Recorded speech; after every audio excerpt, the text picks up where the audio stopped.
আসলে এই কলার বাগানটি আলাদিন কাকা করেছেন। যদি উনি আসলে লাভবান হন এবং ওনার পুঁজি আসে, তাহলে কিন্তু অনেকেই এই কলার বাগান করতে আগ্রহী হবে আমাদের এলাকায়। ঠিক আছে ডিয়ার ভিউয়ার্স, আপনারা দেখাচ্ছি ব্রাহ্মণবাড়িয়া বাঞ্ছারামপুর থানার আইপুর মধ্যপাড়া, অর্থাৎ একজন এমএলএ যোদ্ধা জনাব মোহাম্মদ আলাদিন কাকু, যিনি এই কলা বাগানটি করেছেন।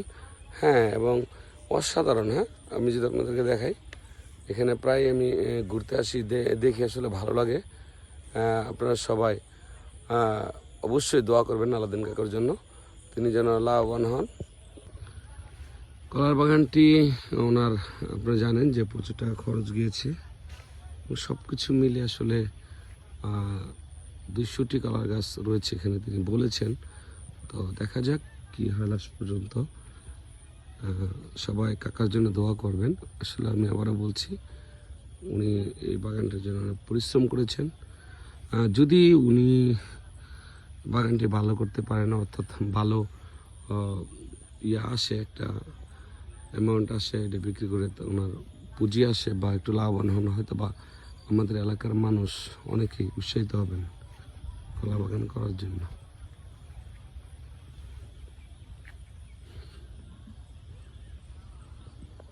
আসসালামু আলাইকুম রহমতুল্লাহ বারকাত। আবার আসছি আলাদিন কাকার সেই কলার বাগানটিতে। আসলে কলার বাগানটি আগের চেয়ে গাছগুলো অনেক বড় হয়েছে।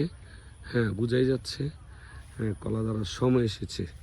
আসলে কলা ধরার সময় এসেছে, বিশেষ করে এখন গাছগুলো আগের চেয়ে অনেক বড় হয়েছে। হয়তো কিছুদিনের ভিতরেই কলা ধরবে গাছগুলোতে, বোঝাই যাচ্ছে। সবাই আসলে দোয়া করবেন আলাদিন কাকুর জন্য। হ্যাঁ, তিনি আসলে একজন এমিডেন যোদ্ধা, চেষ্টা করছেন আসলে এই কলা গাছগুলোকে অর্থাৎ সুন্দর রাখার জন্য, এবং আপ্রাণ চেষ্টা চালিয়ে যাচ্ছেন। যদি কোনো ঝড় তুফান না আসে, তাহলে ইনশাল্লাহ অনেক ভালো কলা ধরবে বলে উনি আশা করেছেন। আসলে কলা বাগানটি যদি আমি দেখাই,